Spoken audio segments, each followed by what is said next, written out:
Hello students. तो आज हम लोग जो है इनऑर्गेनिक केमिस्ट्री की केमिकल बॉन्डिंग चैप्टर से valence shell electron pair repulsion theory के बारे में जो है बात करने वाले हैं।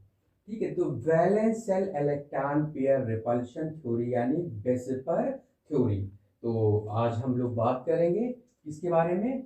Valence shell electron pair, balanced electron pair repulsion theory, यानी इसको हम क्या बोलते हैं?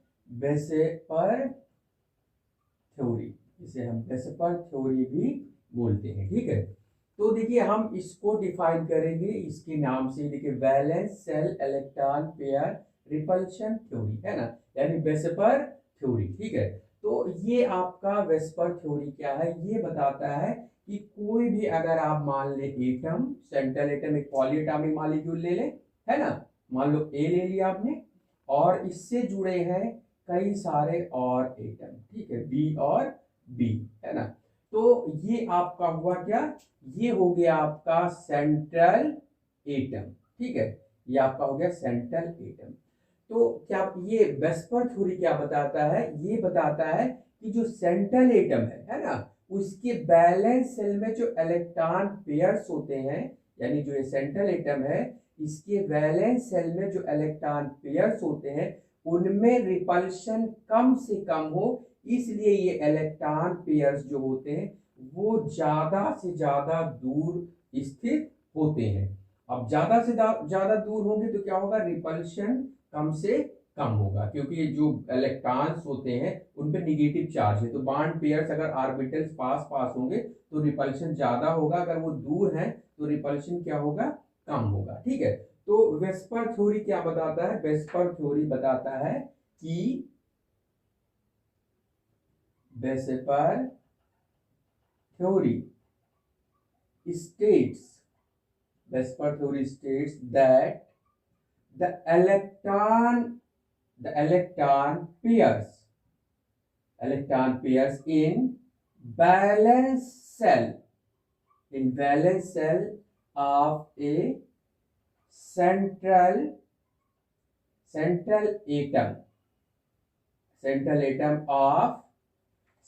atom of polyatomic molecule, polyatomic molecule oriented in space as far as possible, to minimize the repulsion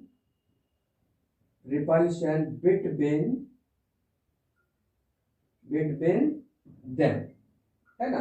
जो इलेक्ट्रॉन पेयर्स होते हैं उनमें रिपल्शन को मिनिमाइज करने के लिए जो इलेक्ट्रॉन पेयर्स होते हैं सेंट्रल एटम के बैलेंस सेल में, वो ज्यादा से ज्यादा दूरी पर स्थित होते हैं। यानी VSEPR theory states that the electron pairs in valence shell of a central atom, यानी किसी भी सेंट्रल एटम, किसके? पॉलीएटॉमिक मॉलिक्यूल के सेंट्रल एटम कि बैलेंस सेल में जो इलेक्ट्रॉन पेयर होते हैं ओरिएंटेड इन स्पेस, यानी स्पेस में स्थित होते हैं एज फार एज पॉसिबल, जितना दूरी संभव हो सके, किसके लिए?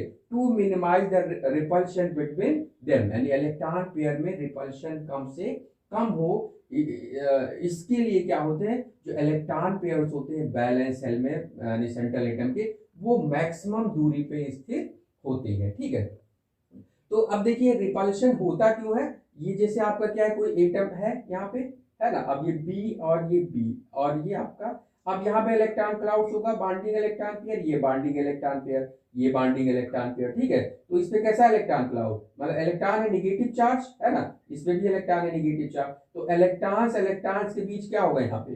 रिपल्शन। ठीक है, तो ये आपका क्या बताता है? रिपल्शन कम से कम हो, ताकि जो मॉलिक्यूल हो स्टेबल कंडीशन में आ सके। ठीक है, तो किसी मॉलिक्यूल में जो क्या होता है, सेंट्रल एटम से बैलेंस सेल में जो इलेक्ट्रॉन पेयर्स होते हैं वो कितने तरह के इलेक्ट्रॉन पेयर्स हो सकते हैं, है ना। अगर कोई मान लेते हैं एटम है, अगर एटम है तो ये बॉन्ड जो बना रखा है ये आपका क्या कहलाएगा? ये कहलाएगा आपका बॉन्डिंग इलेक्ट्रॉन पेयर, ये क्या कहलाएगा, बॉन्डिंग इलेक्ट्रॉन पेयर, है ना। और अगर मान लीजिए यहाँ पे कोई इलेक्ट्रॉन पेयर हो पर वो बॉन्ड ना बना रखा हो, ठीक है, तो वो कहलाएगा, दूसरा जो कहलाएगा non bonding, non bonding electron pair, ठीक है। तो यहाँ पे क्या हो जाएगा, जो सेंट्रल एटम है उसके बैलेंस में दो तरह के इलेक्ट्रॉन पेयर्स हो जाएंगे, बॉन्डिंग इलेक्ट्रॉन पेयर्स और नॉन बॉन्डिंग इलेक्ट्रॉन पेयर्स। ये दोनों मतलब क्या हो सकता है, बॉन्डिंग इलेक्ट्रॉन पेयर्स भी हो सकता है, या फिर बॉन्डिंग के साथ साथ कौन सा हो सकता है, नॉन बॉन्डिंग इलेक्ट्रॉन पेयर्स भी हो सकते हैं, है ना। तो ये आपका जो थ्योरी है, इसके अकॉर्डिंग अगर किसी मॉलिक्यूल में, अगर किसी मॉलिक्यूल में केवल बॉन्डिंग इलेक्ट्रॉन पेयर्स है ना, किसी मॉलिक्यूल में बॉन्डिंग इलेक्ट्रॉन पेयर्स है, तो उसकी जो ज्योमेट्री होगी या शेप होगी वो रेगुलर ज्योमेट्री होगी, है ना। कैसी ज्योमेट्री होगी, रेगुलर ज्योमेट्री, है ना। और अगर क्या कहते हैं कि उसमें दो इलेक्ट्रॉन पेयर है ना, तो अब हम यहां देखते हैं, यानी किसी मॉलिक्यूल में अगर क्या है, if molecule has only bonding electron pair, its geometry or shape will be regular, है ना, रेगुलर, है ना। तो उसकी ज्योमेट्री या शेप क्या होगा, रेगुलर शेप का होगा, ठीक है। यानी उसके बॉन्ड एंगल में कोई कम और ज्यादा जो आइडियल एंगल है वही आइडियल एंगल रहेगा, ठीक है। तो देखिए अगर दो बॉन्डिंग इलेक्ट्रॉन पेयर है ना, यानी यहाँ पे number of bonding electron pair, bonding electron pair, है ना। और अगर बॉन्डिंग इलेक्ट्रॉन पेयर है और उसकी ज्योमेट्री क्या होगी, है ना, उसकी ज्योमेट्री क्या होगी, है ना। तो अगर यहाँ पे दो बॉन्डिंग इलेक्ट्रॉन पेयर्स है, ठीक है, तो दो बॉन्डिंग इलेक्ट्रॉन पेयर्स की ज्योमेट्री होगी इसकी लीनियर, है ना। कैसी ज्योमेट्री होगी, लीनियर, मतलब जो दो कोई एटम होगा, सेंट्रल एटम, उसमें दो बॉन्ड होंगे, दो बॉन्डिंग इलेक्ट्रॉन पेयर होगा, और ये जो आपका क्या होगा, यहाँ पे ये सेंट्रल एटम हो गया आपका कोई, और इससे दो बॉन्ड है, तो इसमें कैसा ज्योमेट्री होगा, लीनियर। और जो ये एंगल होगा, ये जो एंगल होगा ये कितने का होगा, 180 डिग्री होगा, ठीक है। और अगर इसी तरह क्या हो, यहाँ पे बॉन्ड, अगर number of bonding electron pair 3 हो, ठीक है, तो 3 के लिए हो जाएगा ट्राइगोनल प्लेनर। तो ज्योमेट्री कैसी हो जाएगी, ये हो जाएगा आपका, ज्योमेट्री हो जाएगा आपका ट्राइगोनल प्लेनर, ठीक है। तो ये मेरी बात समझ में आया होगा आपको कि 3 है, और इसमें बॉन्ड एंगल कितने का हो जाएगा, इसमें बॉन्ड एंगल हो जाएगा 120 डिग्री, ठीक है। इसी तरह अगर क्या हो, अगर चार जो है क्या कहते हैं electron pairs, bonding electron pairs, तो इसकी ज्योमेट्री हो जाएगी जो है टेट्राहेड्रल, है ना। इसकी ज्योमेट्री कैसी हो जाएगी, इसकी ज्योमेट्री हो जाएगी यहाँ पे टेट्राहेड्रल, ठीक है। और टेट्राहेड्रल में जो एंगल होगा, ये एंगल कितना होगा, ये होगा 109 डिग्री 28 मिनट, ठीक है। और अगर यहाँ पे इलेक्ट्रॉन पेयर्स 5 हो, है ना, तो इसकी ज्योमेट्री होगी ट्राइगोनल बाई पिरामिडल, इस तरह, ठीक है। यानी ये आपका 3 जो प्लेन में होंगे, है ना, ये आपका क्या है, 3 प्लेन में है, ये कहलाएगा आपका 3 प्लेन में जो एटम होते हैं ये इक्वेटोरियल होते हैं, ये जो बांड है एटम के ये इक्वेटोरियल बांड कहलाते हैं, है ना। तो और ये जो ऊपर और नीचे है वो क्या कहलाएगा, एक्सियल बांड, है ना। तो ये आपको जरूर ध्यान में रखना है, ये जो प्लेन में है ये कौन सा, इक्वेटोरियल, है ना, ये इक्वेटोरियल बांड हो गए। और इनके बीच जो एंगल होता है, ये इनके बीच जो एंगल होता है 120 डिग्री होता है, कितना होता है 120, और ये एक ऊपर है और एक नीचे, और ये क्या होता है एक्सियल, है ना। तो एक्सियल बांड हो गया ये वाला। अब एक्सियल और इक्वेटोरियल के बीच जो बांड एंगल होगा वो होगा 90 डिग्री होगा, ठीक है। तो ये कैसी ज्योमेट्री हो गई बताइए, ये हो गया trigonal bi pyramidal, trigonal bi pyramidal, ठीक है। तो ये हो गया आपका 5 के लिए, ठीक है। अब देखिए 5 के लिए आपको बहुत ध्यान रखना है कि इसमें दो तरह के बांड होंगे, जो प्लेन में होंगे वो होंगे इक्वेटोरियल, और जो ऊपर और नीचे होंगे ये एक्सियल। इसकी बहुत ज्यादा जरूरत पड़ने वाली है, इसको हम आगे समझेंगे, ठीक है। अब देखिए यहाँ पे आपका अगर 6 हो, है ना, अगर 6 है तो इसकी फिर ज्योमेट्री हो जाती है यानी ऑक्टाहेड्रल। 4 तो प्लेन में आ जाते हैं, है ना, चार चार कहाँ आ जाएंगे, 4 जो बांड्स होंगे प्लेन में होंगे, और एक ऊपर होगा और एक नीचे होगा, ठीक है। तो ये कैसा हो गया बताइए, ये हो गया आपका ऑक्टाहेड्रल ज्योमेट्री, है ना। तो इसकी ज्योमेट्री जो होगी वो होगी ऑक्टाहेड्रल। अब देखिए इसमें भी आप क्या कर सकते हो, जो 4 प्लेन में है, ये वाले, ये जो 4 प्लेन में है इसे इक्वेटोरियल मान सकते हो, और इसको ऊपर वाले को और नीचे वाले को एक्सेल मान सकते हो। लेकिन यहाँ पे क्या होता है, वैसे जो है ये सारे बांड एक जैसे होते हैं, अलग इसमें नहीं होता है। तो यहाँ पे क्या होता है, इनमें सभी एंगल जो होता है किसी भी उसके बीच लेंगे तो एंगल जो होता है वो होता है 90 डिग्री, है ना। तो ये आपका जो ऑक्टाहेड्रल में जो एंगल होता है इलेक्ट्रॉन पेयर्स के बीच में, तो कितना होता है 90 डिग्री, है ना। इसी तरह अगर क्या हो 7 इलेक्ट्रॉन पेयर्स हो तो इसके लिए हो जाता है पेंटागोनल बाई पिरामिडल, यानी 5 तो हो जाएंगे प्लेन में, है ना, कहाँ हो जाएंगे 5 प्लेन में, ये कोई सेंट्रल एटम होगा, इससे ये 5 कहाँ है प्लेन में जुड़े, है ना, और एक कहाँ चला जाएगा ऊपर और एक कहाँ चला जाएगा नीचे, है ना। तो इसमें भी 5 जो प्लेन में है ये क्या कहलाएंगे, ये इक्वेटोरियल कहलाएंगे, ठीक है। ये पांचों ये, है ना, तो ये 5 जो है ये कहलाएंगे कौन से, ये 5 जो है ये कहलाएंगे इक्वेटोरियल, है ना, यानी ये बांड ये बांड ये बांड और ये बांड और ये बांड, है ना। और ये वाला जो है आपका एक ऊपर और जो नीचे है वो क्या कहलाएगा एक्सियल, ठीक है। तो इक्वेटोरियल इक्वेटोरियल के बीच जो एंगल होगा वो होगा आपका 72 डिग्री, ठीक है। यानी ये आपका कौन सी ज्योमेट्री हो गया, ये हो गया आपका पेंटागोनल बाई पिरामिडल, ठीक है। तो ये पेंटागोनल बाई पिरामिडल हो गया, है ना। अब इसमें 5 प्लेन में है ना, तो वो उनके बीच 72 डिग्री, और जो यहाँ पे एक्सियल, ये बांड एक्सियल है ऊपर वाला, और ये प्लेन में जो इक्वेटोरियल, तो इनके बीच जो एंगल होता है वो होगा आपका यहाँ पे 90 डिग्री, ठीक है। तो ये आपका हो गया पेंटागोनल बाई पिरामिडल, है ना। तो इस तरह इलेक्ट्रॉन पेयर से आपको जरूर ध्यान में रखना है कि उसकी ज्योमेट्री क्या है, 2 के लिए लीनियर, 3 के लिए ट्राइगोनल प्लेनर, 4 के लिए टेट्राहेड्रल, 5 के लिए ट्राइगोनल बाई पिरामिडल, और 6 के लिए ऑक्टाहेड्रल, और 7 के लिए पेंटागोनल बाई पिरामिडल।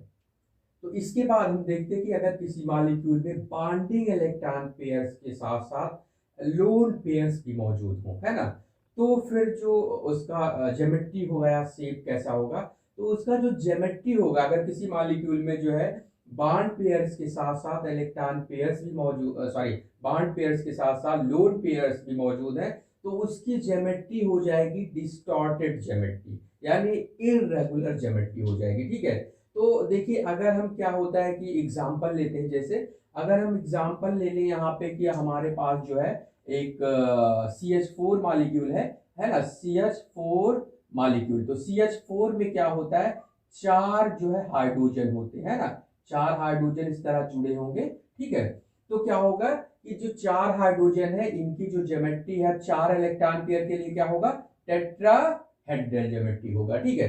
तो यहाँ पे तो चूंकि चारों बॉन्ड पेयर्स है ना, 1 2 3 और 4, 4 बॉन्ड पेयर्स हैं, तो इनके बीच जो एंगल होगा वो होगा आपका कितना 109 डिग्री 28 मिनट, ठीक है।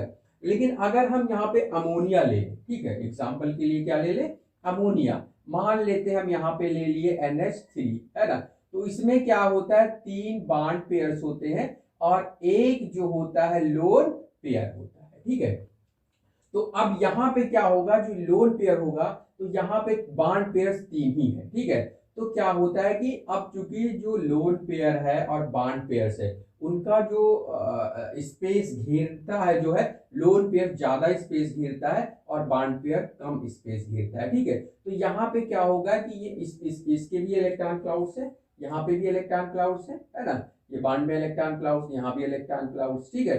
अब ये लोन पेयर क्या करेगा, इस बॉन्ड पेयर को क्या करेगा, ये बॉन्ड पेयर को रिपेल करेगा, इसको क्या करेगा, रिपेल करेगा, ठीक है। तो जब रिपेल करेगा तो वैसे जो है 4 इलेक्ट्रॉन पेयर के लिए जो बॉन्ड एंगल कितना होता है, 109 डिग्री 28 मिनट। तो यहाँ पे 109 डिग्री 28 मिनट होना चाहिए, लेकिन यहाँ पे नहीं होता है। क्यों? क्योंकि लोन पेयर क्या करता है, इन बॉन्ड को रिपेल कर देता है, मतलब रिपेल करेगा तो बॉन्ड एंगल इसका क्या हो जाएगा, इसका बॉन्ड एंगल यहाँ पे कम हो जाएगा, है ना। और ये 109 के बजाय यहाँ पे जो बॉन्ड एंगल होगा वो 107 डिग्री 48 मिनट, है ना। तो ये क्या हो गया, अब जो है क्या कहते हैं कि लोन पेयर ने इसको रिपेल करने से इसका बॉन्ड एंगल क्या हो गया, कम हो गया। तो इसका तो ज्योमेट्री कैसा है, टेट्राहेड्रल, है ना। लेकिन इसका ज्योमेट्री कैसा हो गया, क्योंकि एंगल जो होना चाहिए 190 डिग्री नहीं, तो इसका ज्योमेट्री हो गया डिस्टॉर्टेड टेट्राहेड्रल, ठीक है। अब हम ले लेते हैं जैसे एक एग्जांपल आपका जो है H2O ले लें, है ना। तो H2O यहाँ पे हम ले लेते हैं, जैसे ये आपका है। अब H2O में जो है 2 बॉन्ड होते हैं और 2 बॉन्ड पेयर्स होते हैं और 2 इलेक्ट्रॉन के लोन पेयर्स होते हैं। ये तो 2 लोन पेयर्स हो गए और क्या हो गया, 2 बॉन्ड पेयर्स हो गया, ठीक है। तो अब ये क्या होगा कि यहाँ पे अब क्योंकि 2 लोन पेयर आ गए, तो 2 लोन पेयर इस बॉन्ड को क्या करेंगे, रिपेल करेंगे, है ना। इस बॉन्ड को क्या करेंगे, ये रिपेल करेंगे। तो बॉन्ड को जब रिपेल करेंगे तो ये बॉन्ड एंगल क्या हो जाएगी, और जो है आपका यहाँ पे क्या हो जाएगा, बॉन्ड एंगल और कम हो जाएगा, ठीक है। तो बॉन्ड एंगल अब और कितना कम हो जाएगा, ये आपका लगभग हो जाएगा 104 डिग्री 27 मिनट, ठीक है। तो इस तरह जो है ये आपका क्या हो गया, बॉन्ड एंगल यहाँ पे क्या हुआ, और कम हुआ। यानी जैसे जैसे नंबर ऑफ लोन पेयर क्या होगा, बढ़ेगा, बॉन्ड एंगल क्या होगा, घटेगा, ठीक है। अब हम यानी क्या होगा, जैसे जैसे नंबर ऑफ लोन पेयर क्या है, जैसे यहाँ CH4 है, तो CH4 में बॉन्ड एंगल कितना है, 109 डिग्री 28 मिनट। और अगर आपने NH3 ले लिया तो क्या हुआ, यहाँ पे क्या हुआ, NH3 में कितने लोन पेयर आए, इसमें 1 लोन पेयर आया, तो इसका हो गया 107 डिग्री 48 मिनट। और अगर आपने H2O ले लिया, ठीक है, तो ये क्या हो गया आपका 104 डिग्री 27 मिनट। इसमें लोन पेयर कितने, लोन पेयर है इसमें 0, इसमें 1 और इसमें 2। तो जैसे जैसे लोन पेयर क्या होगा, नंबर ऑफ लोन पेयर क्या होगा, number of lone pair increases, है ना। मतलब जैसे जैसे number of lone pair increases करता है, बॉन्ड एंगल क्या होगा, बॉन्ड एंगल डिक्रीजेस, है ना, ये हो गया। तो बॉन्ड एंगल क्या होगा, यहाँ पे घटता चला जाएगा, ठीक है। अब हम यहाँ पे ये देखें कि जैसे आपका जो रिपल्शन है, वैसे बॉन्ड और बॉन्ड पेयर के बीच रिपल्शन होगा, और जो बॉन्ड पेयर है लोन पेयर के बीच रिपल्शन होगा, और लोन पेयर और लोन पेयर, क्योंकि इन पे कैसा चार्ज होता है, देखिए इसमें भी इलेक्ट्रॉन है ना, और इसमें भी इलेक्ट्रॉन मौजूद है, तो इनमें क्या होगा, यहाँ पे इलेक्ट्रॉन पे निगेटिव चार्ज, तो यहाँ पे क्या होगा, रिपल्शन, है ना। तो अब देखिए क्या होगा, क्योंकि जो लोन पेयर जो है ये ज्यादा स्पेस घेरता है, तो इसका मतलब लोन पेयर और लोन पेयर में रिपल्शन क्या होगा, सबसे ज्यादा होगा, है ना। तो यानी जो ऑर्डर है रिपल्शन का, ऑर्डर ऑफ रिपल्शन, है ना, तो जो रिपल्शन का ऑर्डर होगा वो क्या होगा, सबसे ज्यादा किसमें होगा, सबसे ज्यादा होगा लोन पेयर, है ना। यानी लोन पेयर के बीच सबसे ज्यादा रिपल्शन होगा। उसके बाद देखिए क्योंकि ये और ये बॉन्ड पेयर थोड़ा कम स्पेस घेरता है, तो क्या होगा, फिर लोन पेयर और बॉन्ड पेयर में रिपल्शन होगा, है ना। और सबसे जो कम होगा किसमें होगा, बॉन्ड पेयर में रिपल्शन, है ना। तो बॉन्ड पेयर में रिपल्शन सबसे कम हो गया। तो ये तो ऑर्डर ऑफ रिपल्शन हो गया किसके भी, एलपी का मतलब क्या हुआ, यहाँ पे एलपी का मतलब हो गया लोन पेयर, है ना, लोन पेयर, है ना। और बीपी का मतलब हो गया, यहाँ पे क्या हो गया, बॉन्ड पेयर, ठीक है। तो इस तरह ये होता है आपका जो है कि लोन पेयर डिस्टॉर्टेड क्यों होता है, क्योंकि यहाँ पे देखिए क्या है, जो रिपल्शन है वो चारों तरफ एक समान नहीं है। तो क्या होगा, जब यहाँ पे लोन पेयर ज्यादा रिपल्शन है लोन पेयर में, यहाँ पे थोड़ा कम हुआ, यहाँ पे कम हुआ, तो ये लोन पेयर ज्यादा इसको बाड को रिपेल करेगा, तो इसकी बाड एंगल को ये ज्यादा घटा देगा। तो होना अगर आइडियल एंगल नहीं है, अब इसमें कितने हैं, 1 2 3 और 4 इलेक्ट्रॉन पेयर, 2 बॉन्ड पेयर्स और 2 लोन पेयर्स, ठीक है। तो यहाँ पे क्या होगा, आइडियल एंगल 109 डिग्री 28 मिनट होना चाहिए 4 इलेक्ट्रॉन पेयर के लिए, लेकिन ये नहीं है एंगल कितना 104 डिग्री 27 मिनट, है ना। तो 104 डिग्री 27 मिनट हो गया, यानी कम हो गया, तो ये हो गया डिस्टॉर्टेड ज्योमेट्री इसकी हो गई, है ना। तो ये इसका भी डिस्टॉर्टेड टेट्राहेड्रल और इसका भी डिस्टॉर्टेड टेट्राहेड्रल, ये तो आपका रेगुलर ज्योमेट्री यानी इसमें लोन पेयर नहीं है ना। तो ये आपका जो हो गया टेट्राहेड्रल, ठीक है। तो ये तो हो गया आपका जो है क्या कहते हैं वेस्पर थ्योरी, है ना। अब इससे हम क्या करते हैं, ज्योमेट्री तो पता लगा लिए डिस्टॉर्टेड है, अब अगर हमें शेप पता लगाना है ना, अगर हमें क्या पता लगाना है, शेप को पता लगाना है, तो शेप पता जो शेप होगा या स्ट्रक्चर होगा उसका, उसमें हम लोन पेयर को काउंट नहीं करेंगे, है ना। तो जैसे आपका NH3 है ना, तो जो NH3 है इसको अगर हम देख लेते हैं NH3, है ना, ये आपका है। अब NH3 को अगर आप लेते हैं तो एक ऊपर क्या होता है, लोन पेयर, ये लोन पेयर होगा। अब लोन पेयर को आपको क्या कर देना है, शेप में नहीं कंसीडर करना है, इसे इग्नोर कर देना है ना। तो इसका अगर हम इनको ऐसे बना दें, ऐसे देखिए बांट मिला दें, तो इसका बेस हो गया बेस कैसा हो गया, ट्राइगोनल, है ना। और ये दिखने में लग कैसे रहा, ये ट्राइगोनल हो गया, और ये दिखने में, अब इस लोन पेयर को आप यहां से भूल जाइए, ये लोन पेयर को इग्नोर कर दीजिए, है ना।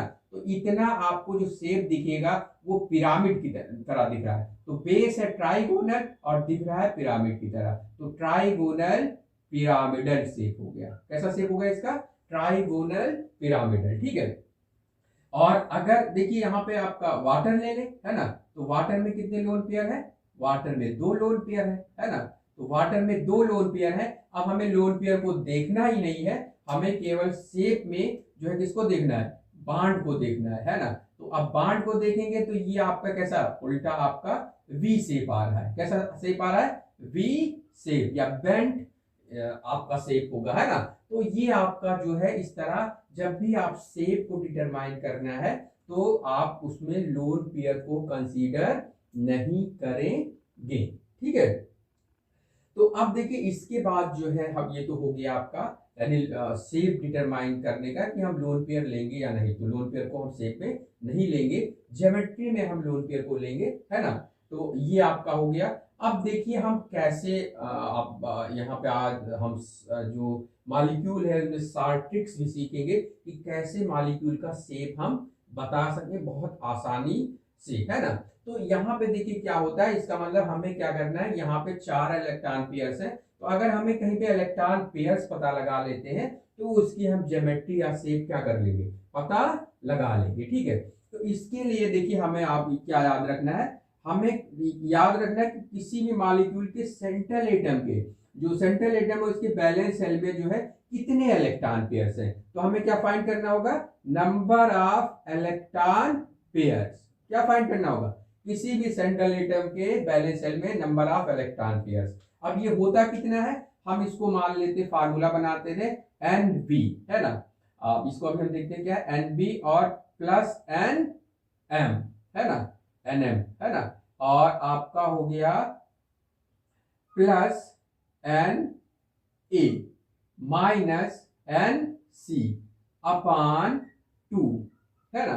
तो ये आपका फार्मूला हो गया। अब यहाँ पे देखिए NB क्या है, ये आपका जो आपका यहाँ पे NB क्या है, यानी ये NB क्या है, तो NB है number of balance electrons of central atom. तो ये आपका NB हो गया number of balance electrons of central atom, है ना। और NM क्या हो गया यहाँ पे, NM का मतलब होता है उस एटम से, सेंट्रल एटम से कितने मोनोवैलेंट एटम लगे हुए हैं, तो इसका मतलब क्या हुआ, ये number of monovalent atom attached to central atom, ठीक है। और ये क्या है, आपका यहाँ पे Na है ना। तो Na क्या है, हम यहाँ पे देखते हैं किसी कोई भाई अगर मॉलिक्यूल है, मॉलिक्यूल से आयन भी बन सकता है, तो एनायन हो सकता है या कैटायन हो सकता है। तो हम यहाँ पे आप नंबर ऑफ, यानी क्या है, number of negative charges of anion, है ना, number of negative charges of anion. ठीक है, इसी तरह यहाँ पे देखिए अगर हम Nc ले लें तो यहाँ पे Nc का मतलब कैटायन और ये एनायन, तो नंबर जब निगेटिव चार्ज होगा तो उतने हम उसको इलेक्ट्रॉन की संख्या को जोड़ देंगे जितने चार्ज होगा, है ना। और अगर Nc है तो हम क्या, ये क्या है, number of charges of cation, है ना। तो ये आपका जो है इतना जो है आपका फार्मूला हो गया।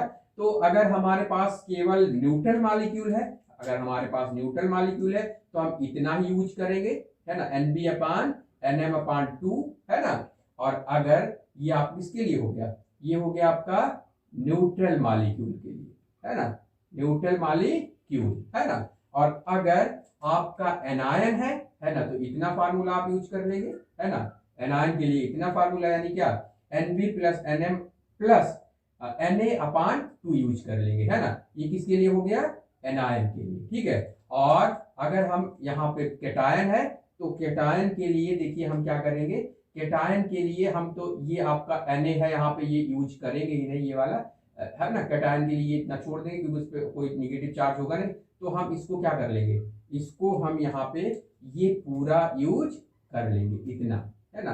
तो ये आपका हो जाएगा किसके लिए, कैटायन के लिए, ठीक है। तो न्यूट्रल मॉलिक्यूल के लिए Nb+Nm/2, है ना। एनायन के लिए Nb+Nm+Na/2, और जब कैटायन होगा तो Nb+Nm-Nc/2, ये फार्मूला आप यूज कर लेंगे, ठीक है। तो चलिए अब हम इसका एक एक एग्जांपल करके देख ले रहे हैं। यानी यहाँ पे क्या है कि जैसे हमें क्या करना है, सबसे पहले क्या करना है, मॉलिक्यूल के शेप को निकालने के लिए हमें क्या करना है, हाइब्रिडाइजेशन फाइंड करना है, यानी नंबर ऑफ इलेक्ट्रॉन पेयर्स निकालेंगे, उसके बाद हाइब्रिडाइजेशन भी पता चल जाएगा आपका, और जो है आपका उससे शेप भी पता चल जाएगा, ठीक है। तो हम ये हाइब्रिडाइजेशन पता करने के लिए क्या करते हैं, हम यहाँ पे सबसे पहले क्या निकालेंगे, नंबर ऑफ इलेक्ट्रॉन पेयर्स, है ना।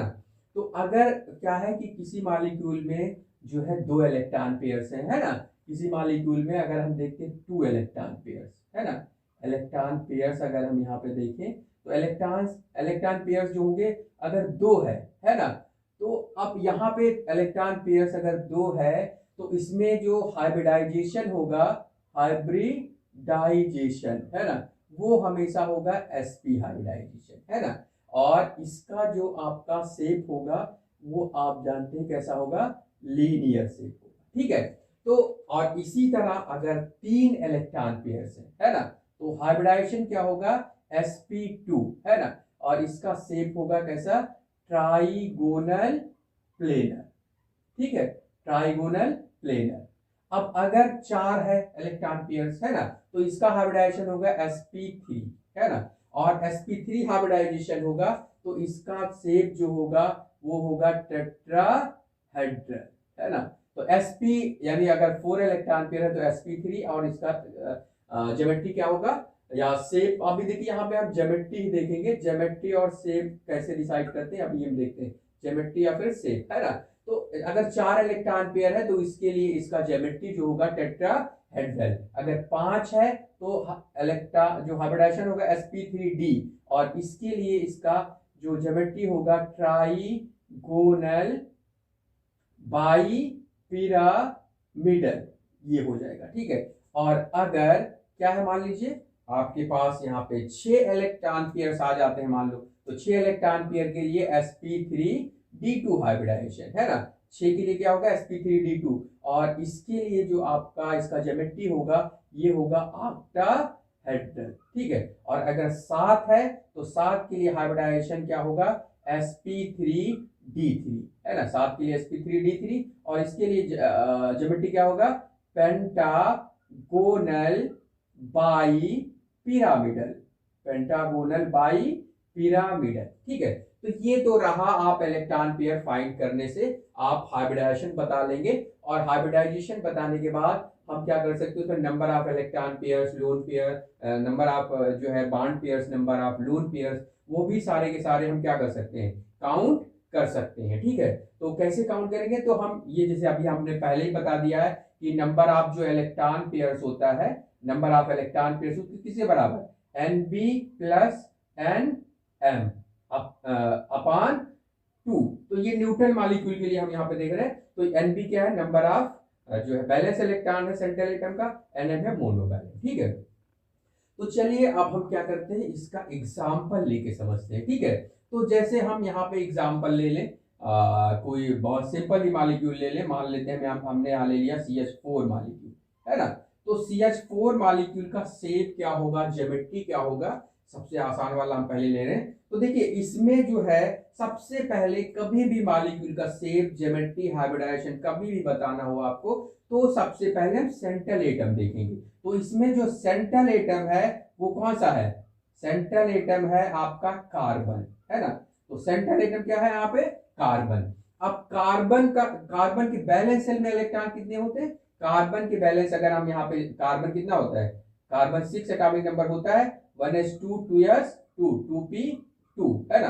तो इसमें बैलेंस इलेक्ट्रॉन कितने हो गए, ये बैलेंस सेल हो गया, बाहरी सेल, आउटर मोस्ट सेल को क्या बोलते हैं, बैलेंस सेल। तो इसमें जो है नंबर ऑफ बैलेंस इलेक्ट्रॉन्स कितने हो गए, तो Nb यहाँ पे हो गया बैलेंस इलेक्ट्रॉन कितना, 2 और 2 4, है ना। तो यहाँ 4 हो गया, है ना। और अगर हम यहाँ पे देखें कि balance central carbon central atom है, इसके बैलेंस सेल में 4 इलेक्ट्रॉन्स हो गए, ठीक है, 4 इलेक्ट्रॉन्स। अब यहाँ पे देखिए क्या है कि हम देखें ये CH4 में कितने मोनोवैलेंट एटम जुड़े, तो 4 हाइड्रोजन जुड़ा है, इसका मतलब Nm मोनोवैलेंट एटम कितने हैं, 4 मोनोवैलेंट एटम, है ना। तो अब हम यहाँ पे number of electron pair find कर ले जल्दी से। तो क्या होता है, Nb प्लस Nm अपान क्या होता है, Nb प्लस Nm अपान 2, है ना। तो क्या हुआ बताइए, Nb कितना है 4 प्लस ये कितना है 4, Nm अपान क्या 2, है ना। तो 8 अपान 2 कितना हो गया, 4 इलेक्ट्रॉन पेयर्स, है ना। तो ये आ गया कितना, 4 इलेक्ट्रॉन पेयर्स, है ना। अब देखिए 4 इलेक्ट्रॉन पेयर्स के लिए कौन सा हाइब्रिडाइजेशन, ये होगा आपका हाइब्रिडाइजेशन, यहाँ पे जो आ जाएगा वो क्या आ जाएगा, हाइब्रिडाइजेशन। हाइब्रिडाइजेशन क्या आ जाएगा, यहाँ पे आ जाएगा sp3, है ना। अब चलिए हम देख लेते हैं number of lone pair and bond pair. तो लोन पेयर देखें यहाँ पे, अब देखिए क्या है, कार्बन 4 हाइड्रोजन बॉन्ड से जुड़ा हुआ है, तो 4 बॉन्ड पेयर है यहाँ पे, और इलेक्ट्रॉन पेयर कितना 4 इलेक्ट्रॉन पेयर, यानी 4 के 4 क्या हो गए, 4 के 4 बॉन्ड पेयर्स हो गए। तो लोन पेयर है ही नहीं यहाँ पे, यानी चारों के 4 क्या है, बॉन्ड पेयर है, 4 बॉन्ड पेयर। अब यहाँ पे लोन पेयर नहीं है तो इसकी ज्योमेट्री कैसी होगी, रेगुलर ज्योमेट्री, यानी इसके ज्योमेट्री और शेप में अंतर नहीं होगा। तो इसका जो शेप हो जाएगा, ज्योमेट्री या शेप जो हो जाएगा वो क्या हो जाएगा, अब sp3 के लिए हमेशा शेप कैसा होगा, टेट्राहेड्रल, यानी रेगुलर ज्योमेट्री होगी तो, है ना। तो यहाँ पे लोन पेयर नहीं होगा तो इसका शेप कैसा हो जाएगा, इसका शेप हो जाएगा टेट्राहेड्रल, और एंगल लोन पेयर है ही नहीं है, इस वजह से इसका एंगल 109 डिग्री 28 मिनट, ठीक है। तो ये तो हो गया आपका CH4 का, है ना। तो ऐसे हम क्या कर सकते हैं, बहुत सारे एग्जांपल ले सकते हैं। अब हम जैसे यहाँ पे ले लें क्या है, कोई सी NH3 मॉलिक्यूल ले लें, है ना। तो NH3 मॉलिक्यूल में जो सेंट्रल एटम है वो कौन सा है, नाइट्रोजन। और नाइट्रोजन में क्या होता है, वैलेंस सेल में कार्बन फैमिली जो एलिमेंट्स होता है उसके वैलेंस सेल में 4 होता है, और जो नाइट्रोजन फैमिली होता है उसके वैलेंस सेल में 5 इलेक्ट्रॉन्स होते हैं, और ऑक्सीजन फैमिली है तो उसमें 6 इलेक्ट्रॉन्स होते हैं वैलेंस सेल में। हैलोजन है तो उसमें क्या होते हैं, 7 वैलेंस इलेक्ट्रॉन्स होते हैं। और अगर नोबल गैस है कोई तो उसके वैलेंस सेल में हीलियम को छोड़ के सब में कितने होते हैं, 8 इलेक्ट्रॉन्स होते हैं, ठीक है। तो नाइट्रोजन है, तो नाइट्रोजन के अब देखिए कॉन्फ़िगरेशन आप लोग खुद लिखिएगा। तो वैलेंस सेल में जो है क्या है, यहाँ पे नाइट्रोजन है सेंट्रल एटम, और Nv बैलेंस इलेक्ट्रॉन यहाँ होंगे जो है बैलेंस इलेक्ट्रॉन 5, है ना। और यहाँ पे देखिए Nm कितना है, नंबर ऑफ मोनोवैलेंट एटम, तो नंबर ऑफ मोनोवैलेंट एटम कितने, 3, यानी 3 हाइड्रोजन जुड़ा है ना। तो अब यहाँ पे क्या कर सकते हो आप, इसमें इलेक्ट्रॉन पेयर फाइंड कर सकते हो, नंबर ऑफ इलेक्ट्रॉन पेयर्स, है ना। तो नंबर ऑफ इलेक्ट्रॉन पेयर्स कितना होगा 5 + 3 अपॉन 2, तो क्या हो गया 8 अपॉन 2 यानी 4 इलेक्ट्रॉन पेयर्स, है ना। अब 4 इलेक्ट्रॉन पेयर्स के लिए कौन सा हाइब्रिडाइजेशन होगा, 4 के लिए देखिए आपका क्या है, यहाँ पे होगा sp3 हाइब्रिडाइजेशन, है ना। यहाँ पे कौन सा हाइब्रिडाइजेशन होगा sp3 हाइब्रिडाइजेशन। अब हम इसमें number of lone pair count कर लेते हैं, नंबर ऑफ बॉन्ड पेयर। तो हम यहाँ पे पहले बॉन्ड पेयर देख लें, तो बॉन्ड पेयर कितने हैं। अब देखिए यहाँ पे नाइट्रोजन से कितने हाइड्रोजन जुड़े हैं 3, तो इसका मतलब 3 बॉन्ड बना रखा है, तो इसका मतलब यहाँ पे कितने बॉन्ड पेयर हो गए 3, है ना। अब जो यहाँ पे टोटल 4 इलेक्ट्रॉन पेयर आ रहे हैं, तो 3 तो बॉन्ड हो गए, तो एक बच गया, तो लोन पेयर कितना हो जाएगा, लोन पेयर हो जाएगा 1। 3 तो बॉन्ड हो गए, 4 इलेक्ट्रॉन पेयर आ रहा है, 4 में से 3 बॉन्ड पेयर, एक बचा, वो होगा क्या लोन पेयर, है ना। अब आप यहाँ पे देखो sp3 हाइब्रिडाइजेशन के लिए आपका ज्योमेट्री यहाँ पे क्या होता है, ज्योमेट्री होगा यहाँ पे टेट्राहेड्रल, है ना। लेकिन अब यहाँ पे देखिए कैसा होगा ज्योमेट्री, यहाँ पे अब एक क्या है, वैसे टेट्राहेड्रल आपने बना दिया, पर यहाँ पे एक क्या होगा लोन पेयर, है ना, और 3 से क्या लगे होंगे इस तरह हाइड्रोजन बॉन्ड, है ना। तो अब ये तो लोन पेयर आ गया, तो अगर हम ज्योमेट्री देखें तो डिस्टॉर्टेड टेट्राहेड्रल हो गया, है ना। कैसा ज्योमेट्री हुआ, डिस्टॉर्टेड टेट्राहेड्रल। लेकिन अगर हम इसका शेप देखें तो कैसा होगा, ये आपका यहाँ पे ज्योमेट्री जो हो गया, यहाँ पे जो ज्योमेट्री हो गया, है ना, तो ये कैसा हो गया, क्योंकि लोन पेयर आ गया तो डिस्टॉर्टेड हो गया, डिस्टॉर्टेड टेट्राहेड्रल, ठीक है, डिस्टॉर्टेड टेट्राहेड्रल। अब हम शेप अगर देखते हैं तो शेप में लोन पेयर को लेते ही नहीं, तो इसका मतलब यहाँ पे ये पिरामिड की तरह दिख रहा है, बेस ट्राइगोनल है, तो क्या हो गया ट्राइगोनल पिरामिड, ठीक है। तो ये हो गया आपका शेप, है ना। तो इसी तरह आप बहुत सारे देखो हम यहाँ पे ले सकते हैं, जैसे हम यहाँ H2O ले लें, है ना।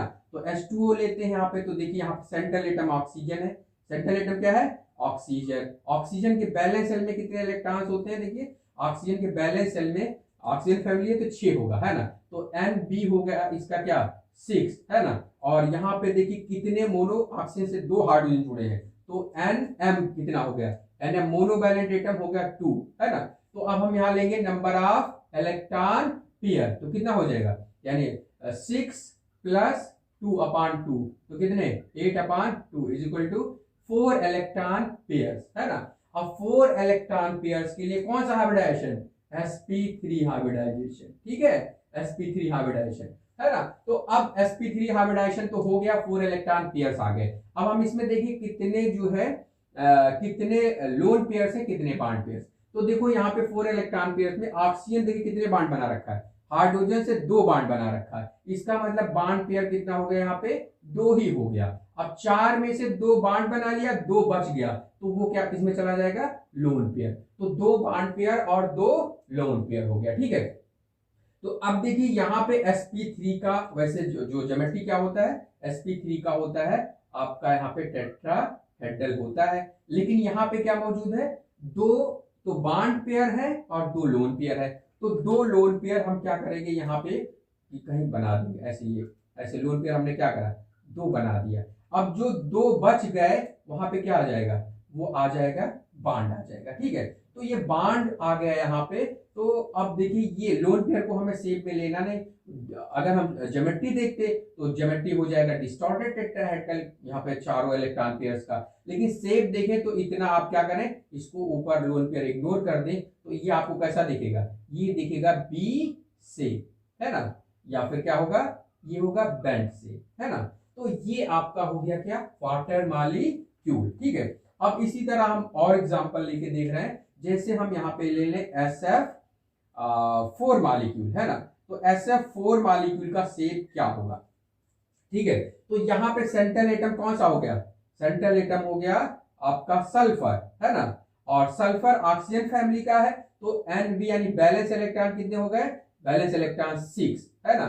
और सल्फर से कितने मोनोवैलेंट एटम जुड़े 4, 4f, है ना, तो यहाँ पे 4 हो गया, तो Nm कितने हो गए 4, है ना। तो नंबर ऑफ इलेक्ट्रॉन पेयर अब आप यहाँ पे क्या कर सकते हो, फाइंड कर सकते हो। तो नंबर ऑफ इलेक्ट्रॉन पेयर किसके बराबर होगा, देखो यहाँ पे 6 Nb है आपका +4, तो 6 अपॉन 4 अपॉन 2, तो कितना हो गया, ये हो गया आपका 10/2 is equal to 5 electron pairs, है ना।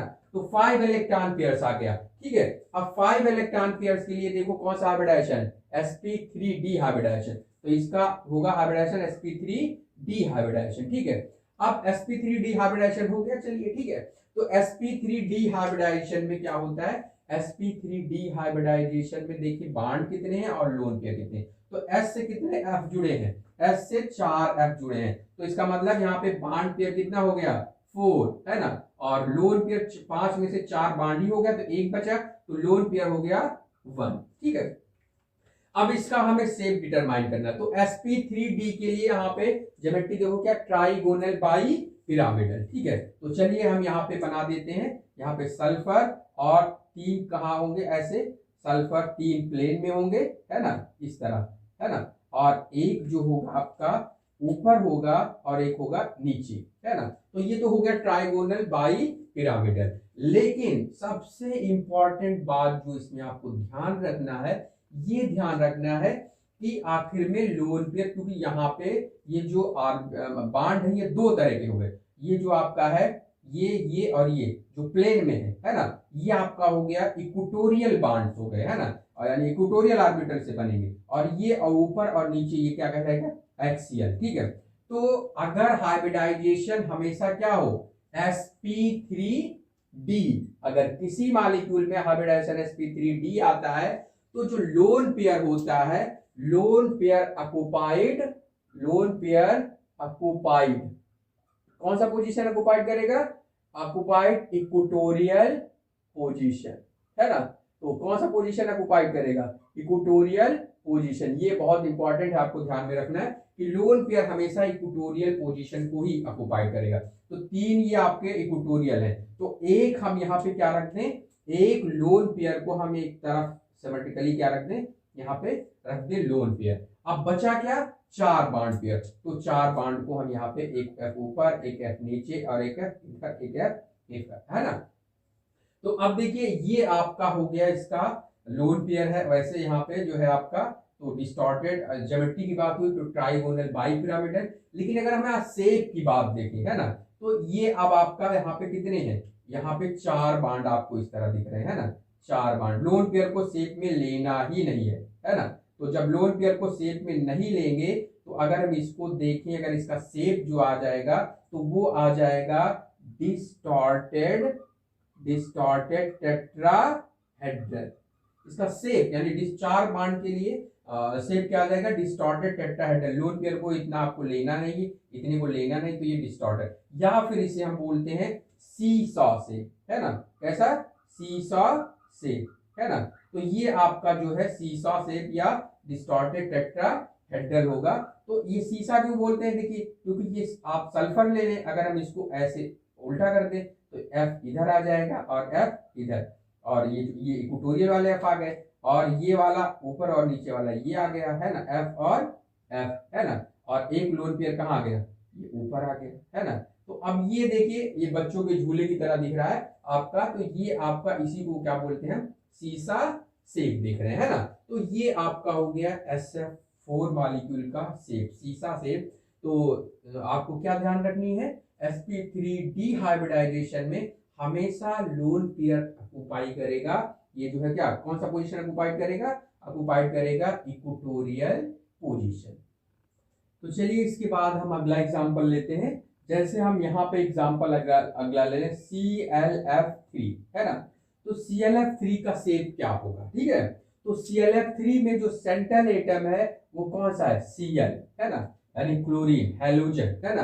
तो हैलोजन के बैलेंस शेल में कितने इलेक्ट्रॉन्स होते हैं, होते 7। तो N जो है आपका Vn बैलेंस इलेक्ट्रॉन कितना हो गया, 7 हो गया, ठीक है। Np कितना हो गया, 7, है ना। और इससे कितने F जुड़े हुए हैं, तो N मोनोवैलेंट एटम Nm कितना हो गया, इसका 3 जुड़े हैं, तो 3 हो गया, है ना। तो अब हम यहाँ पे देखें नंबर ऑफ इलेक्ट्रॉन पेयर्स, है ना, नंबर ऑफ इलेक्ट्रॉन पेयर्स देख ले यहाँ पे कितने होंगे, है ना, फाइंड कर ले पहले हम। तो अब देखिए यहाँ पे कितना है, Nb आपका जो है 7 Nm3, तो क्या हो जाएगा 7 + 3/2, है ना। तो कितना आ गया बताइए, यहाँ पे आ गया 10/2, 2 यानी 5 इलेक्ट्रॉन पेयर्स आ गए, है ना। अब आप जानते हो 5 इलेक्ट्रॉन पेयर्स के लिए कौन सा हाइब्रिडाइजेशन, 5 इलेक्ट्रॉन पेयर्स के लिए हाइब्रिडाइजेशन sp3 डिहाइब्रिडाइजेशन, ठीक है। अब sp3 डिहाइब्रिडाइजेशन के लिए शेप क्या होगा, ट्राइगोनल बाइपिरामिडल। तो चलिए हम पहले इसका बना के देख लेते हैं कैसा होगा। तो Cl सेंट्रल एटम हो गया, एक ऊपर और एक नीचे, और क्या होगा, 3 होंगे प्लेन में, यूं, है ना। तो 3 प्लेन में होंगे इधर, है ना, और ये आपका एक ऊपर और एक नीचे। तो ये 3 जो है आपका प्लेन में है, ये इक्वेटोरियल, ये और ये इक्वेटोरियल, और ये जो आपका है ये और ये होगा एक्सियल।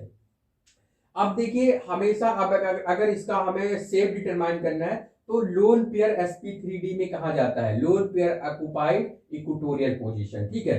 अब यहाँ पे देखो कितना s जो है आपका 5 इलेक्ट्रॉन पेयर है ना। तो 5 इलेक्ट्रॉन पेयर में देखिए 3 तो बॉन्ड बना रखा है ना।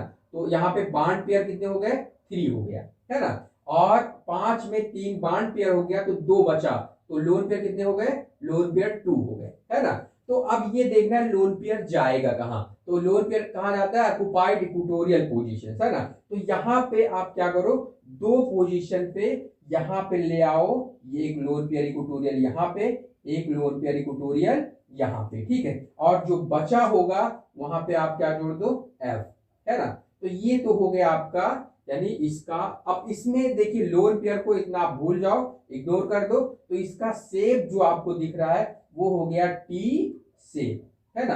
कैसा शेप हो गया ये, टी शेप। अब कैसे टी होता है, देखिए अगर हम इसको ऐसे घुमा दे, ऐसे उल्टा कर दे, तो ये 2 लोन पेयर कहाँ आ जाएगा, ऐसे ऊपर की तरफ, है ना। और ये वाला आपका ऐसे आपका सीधे में हो जाएगा F और F, और ये वाला जो है आपका, ये वाला, है ना, ये कहाँ जाएगा, ये आपका जो है नीचे की तरफ आ जाएगा, है ना। तो ये कैसे दिखने लगा आपका, यानी ऐसे घुमा दिया ऐसे, तो ये कैसा शेप हो गया इसका, टी शेप, है ना। तो इसका मतलब ClF3 में हाइब्रिडाइजेशन क्या हो गया, sp3d, लोन बॉन्ड पेयर कितने होंगे, 3, लोन पेयर कितना होगा, 2, और टोटल इसकी जो ज्योमेट्री होगी ट्राइगोनल बाइपिरामिडल, है ना। तो अब यहाँ पे आपका लोन पेयर है तो डिस्टॉर्टेड होगा। तो यहाँ पे देखिए हमें शेप देखना है, तो शेप को, लोन पेयर को छोड़ दो, इतना भूल जाओ, तो इसको ऐसे घुमा दो, ये तो आपका कैसा दिखेगा, टी शेप दिखेगा, ठीक है। तो इस तरह जो है आपका हो गया यहाँ पे क्या कहते हैं कि ClF3 मॉलिक्यूल का शेप, है ना। तो चलिए इसके बाद हम और एग्जांपल ले लेते हैं, बहुत सारे एग्जांपल से हम यहाँ समझ लेते हैं ताकि सारे कंफ्यूजन क्या हो जाए, यहाँ से दूर हो जाए, ठीक है। तो देखिए हमारे पास है HCF4, है ना। तो HCF4 का शेप क्या होगा, है ना, हाइब्रिडाइजेशन क्या होगा, लोन पेयर कितने होंगे, बॉन्ड पेयर कितने होंगे, ठीक है। तो यहाँ पे देख लेते हैं सेंट्रल एटम कौन सा है, सेंट्रल एटम कौन सा है, सोच के बताया जरा, सेंट्रल एटम कौन सा है, Xe, जेनान। अब नोबल गैस है, हीलियम को छोड़ के सारे एलिमेंट के बीच क्या होता है, सब में क्या, बैलेंस सेल में कितने इलेक्ट्रॉन होते हैं, 8। तो Nb कितना हो गया, यहाँ पे Nb हो गया आपका 8, है ना। और Nm कितना हो गया, मोनोवैलेंट एटम कितने जुड़े हैं, तो मोनोवैलेंट एटम कितने जुड़े हैं, यहाँ पे देखिए 4, तो Nm हो गया 4, है ना। तो अब हम यहाँ पे क्या निकालेंगे, नंबर ऑफ इलेक्ट्रॉन पेयर्स, है ना। तो इलेक्ट्रॉन पेयर्स निकालने के लिए फार्मूला आपको पता है, Nb प्लस Nm/2, तो 8 plus 4/2 is equal to 12/2 is equal to 6 electron pairs, है ना। तो बहुत आसानी से इलेक्ट्रॉन पेयर्स आप फाइंड कर लेंगे। अब आपको 6 इलेक्ट्रॉन पेयर्स, है ना। तो 6 इलेक्ट्रॉन पेयर्स के लिए देखिए कौन सा हाइब्रिडाइजेशन, sp3d2 हाइब्रिडाइजेशन। तो यहाँ पे हाइब्रिडाइजेशन होगा sp3d2 हाइब्रिडाइजेशन, यानी HCF4 में जो हाइब्रिडाइजेशन आएगा वो आएगा sp3d2, है ना।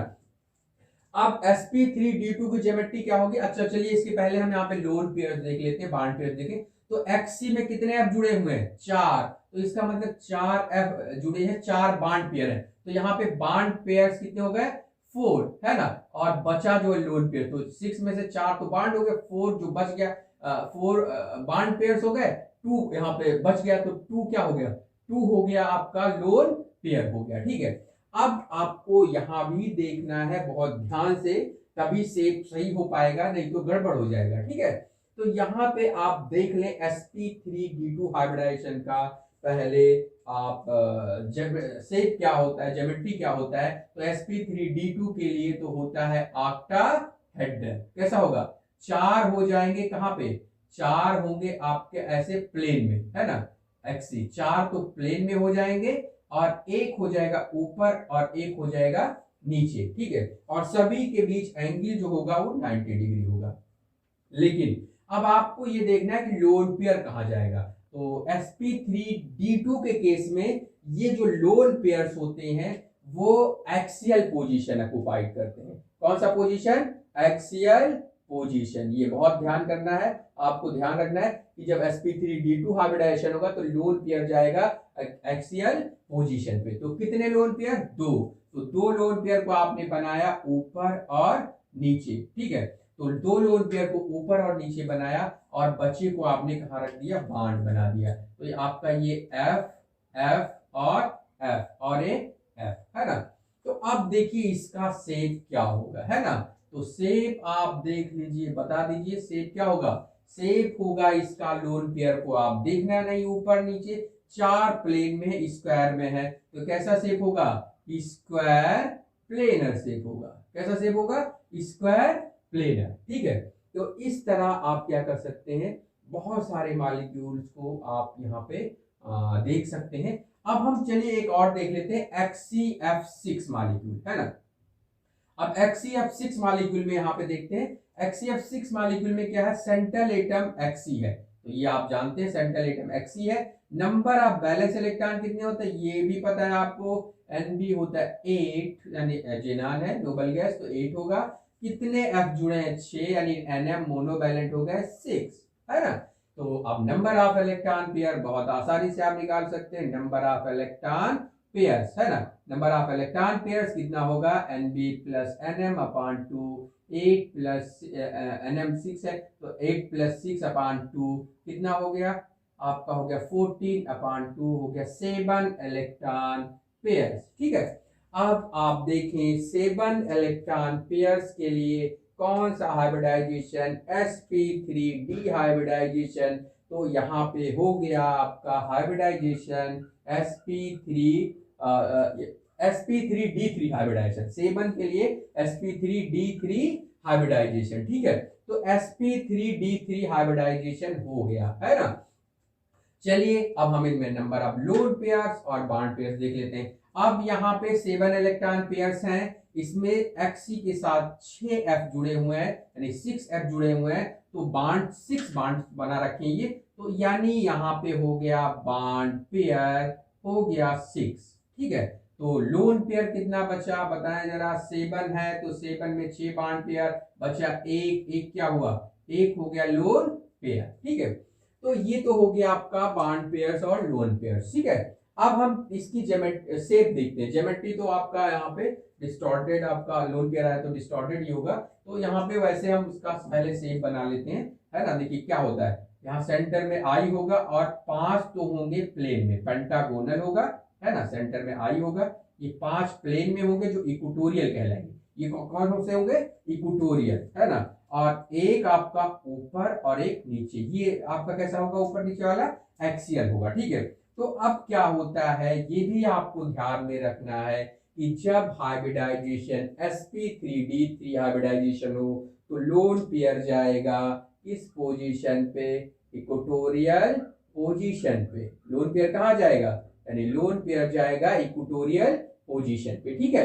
तो अब यहाँ पे हमारे पास 5 इक्वेटोरियल हैं, ऊपर और नीचे 2 एक्सियल हैं, तो हम एक जो है एक इक्वेटोरियल पोजीशन पे हम लोन पेयर रख देते हैं, और बचे पे हम रख देते हैं क्या, एफ एफ एफ और एफ और एफ, ठीक है। तो अब आपको इसका शेप देखना है, लोन पेयर को भूल जाओ यहाँ पे, क्योंकि यहाँ पे क्या होगा, ये थोड़ा सा repulsion lone pair bond pair में होगा तो थोड़ा सा ऊपर की तरफ चला जाएगा, है ना। और इसका शेप आपका अगर हम ये देखें, आई है सेंटर में, है ना, तो ये 4 तो बॉन्ड ऐसे हो जाएंगे कुछ, है ना, 4 इस तरह और एक ऊपर और एक नीचे, है ना। तो कुछ आपको लगेगा यहाँ पे 4 प्लेन में और एक ऊपर और एक नीचे, है ना। तो आपका